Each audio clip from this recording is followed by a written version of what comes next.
कलेजुग केवल नाम प्रभाव, कल विशेष नहीं आन पाओ, कल विशेष नहीं आन पाओ, कलयुग केवल नाम प्रभाव, कलयुग केवल नाम प्रभाव, कल विशेष नहीं आन पाओ, कल विशेष नहीं आन पाओ, कल विशेष नहीं आन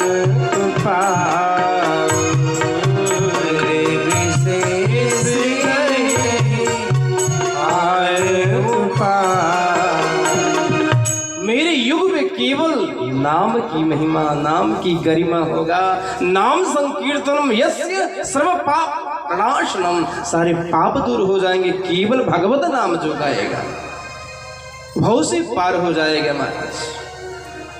इसलिए नाम की महिमा महाराज गुड़ पर रीछ गए वाह। कलयुग में महाराज जो गाएगा भव से पार हो जाएगा।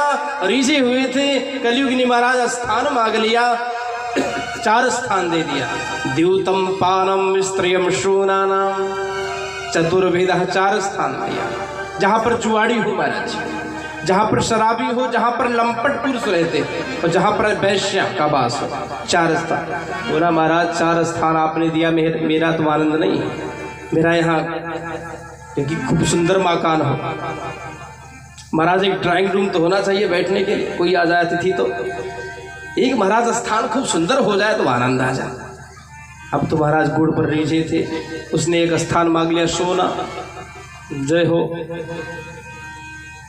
प्रदान कर दिया। 5वां स्थान दे दिया सोना, लेकिन उस सोने में कलयुग का वासना है जो गलत तरीके से कमा करके महाराज सीकर अंगूठी पहन रहा है। उसमें भगवत वास नहीं है। धातु नामास्मि कांचनम, भगवान का अंग सोना है, लेकिन गलत तरीके से महाराज लूट करके किसी का धन कमा करके आप सीकड़ अंगूठी आदि आदि सोना पहन रहे हो तो उसमें भगवान का वास नहीं, कलयुग का वासना है।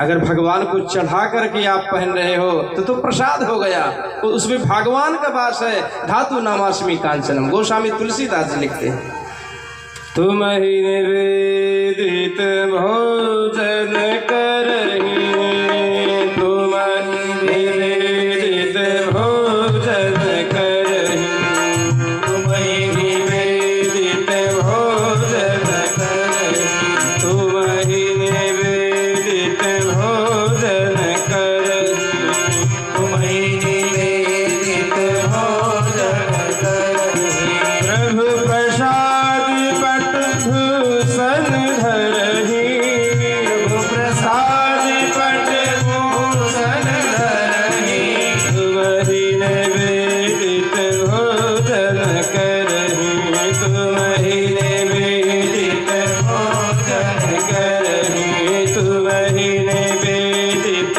भोजन करहि, तुम ही निवेदित भोजन करहि, भोजन करहि, भोजन कर,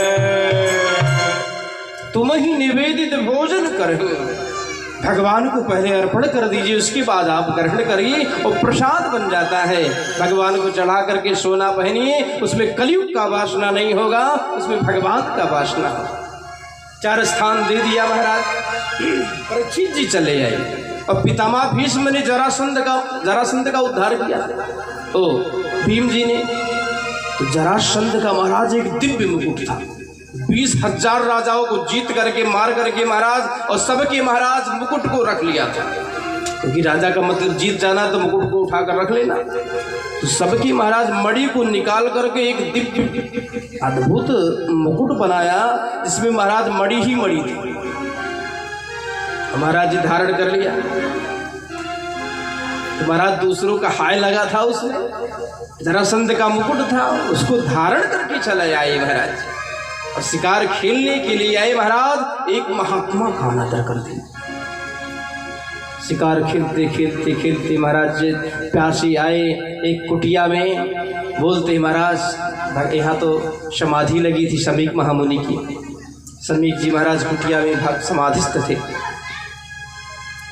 जब देखा तो कलयुग की वासना भई इसके अंदर, लेकिन दूषित धन है महाराज मुकुट में, और उस मुकुट को धारण किया है, इसमें महाराज राजाओं का हाय लगा हुआ है। तो उनके अंदर कलयुग का वासना आया। तो उसने कहा, राजा परीक्षित जी ने कहा, मर्षा समाधि स्रो, झूठ मूठ का समाधि लेकर बैठा है, क्योंकि राजा भगवान के समान होता है। राजा आया है, आदर ना करना पड़े, इसलिए झूठ मूठ कर समाधि लेकर बैठ गया। महाराज मरा हुआ सर्प महाराज जी की गले में डाल। ये गलती कदाप मत करना। संत को झूठा भी नहीं समझना चाहिए और संत को सच्चा भी नहीं समझना चाहिए। मुनिरिकांत जीविना भानु प्रताप ने क्या किया था, सच्चा समझ लिया राम कथा में महाराज, भयंकर हुआ उसका परिणाम कि नहीं हुआ। एक महाराज यहाँ परीक्षित जी ने झूठा समझ लिया संत को, इसलिए झूठा भी ना समझो और सच्चा भी ना, क्योंकि संत के रूप में कोई बहुरूपिया भी हो सकता है। इसलिए उतना ही महाराज उससे संपर्क करिए जितना चले, ज्यादा संपर्क जोड़ना नहीं चाहिए। संत का मतलब भी है कि गृहस्थों के यहाँ जाते नहीं महाराज, क्योंकि मुरीर एकांत जी भी ना हो, एकांत में रहते हैं। महाराज जब सर्प लपेट दिया तो छोटे छोटे बालक गए श्रृंगी ऋषि बताए। श्रृंगी ऋषि उनके पुत्र थे। तो श्रृंगी ऋषि को पता चला, परीक्षित जी ने हमारे पिताजी की महाराज गले में सर्प लपेट दिया है। पागल हो गए महाराज। और क्या किया, कौशिक प्यास उपस्पृश्यवाग ब्रजम विससर रहा, कौशिकी नदी में प्रविष्ट हो गए और अपने अंजलि को थाम लिया। अरे राजा, तुम्हारे पूर्वजों ने सर्वथा ब्राह्मणों का सत्कार, महात्मा संत का सत्कार किया था।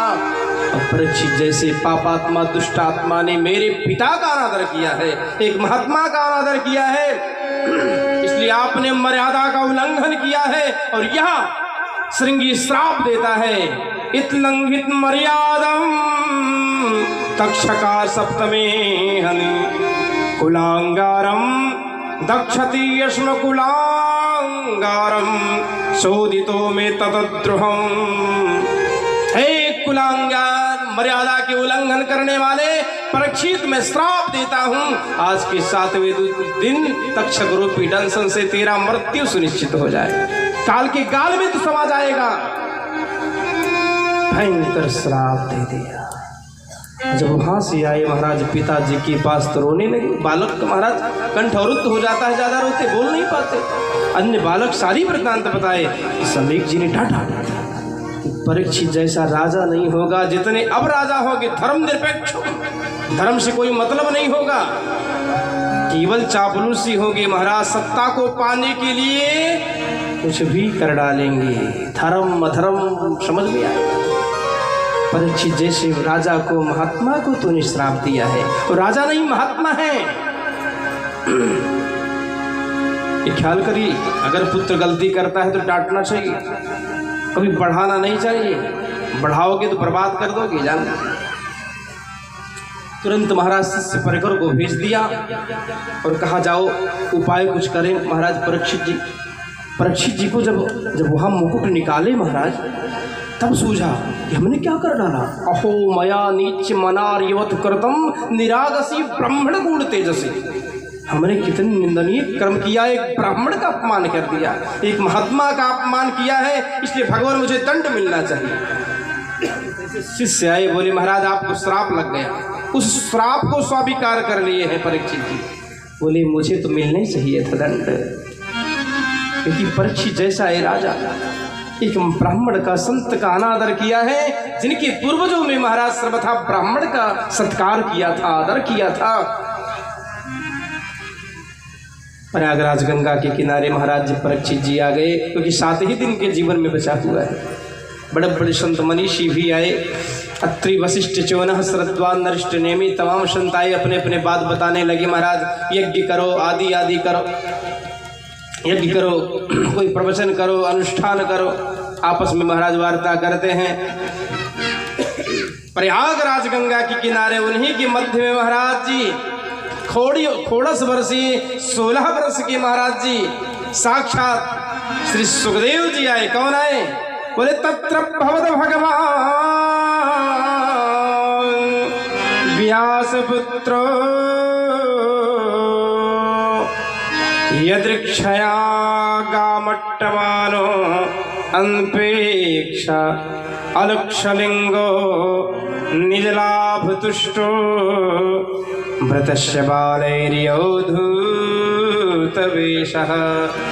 कौन? साक्षात भगवान आए। तत्र भगवत भगवान व्यास नंदन सुखदेव के रूप में साक्षात भगवान प्रकट हो गए।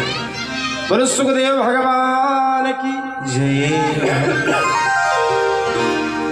महाराज बड़ा ही दिव्य उत्सव मना, और जैसे महाराज सुखदेव को देखते हैं सब उठ गए, क्योंकि अतिथ देखो ठिके मिले भरी उरी अगम सुप्रेम चंचल साधु प्रवीण का यह सुक्रम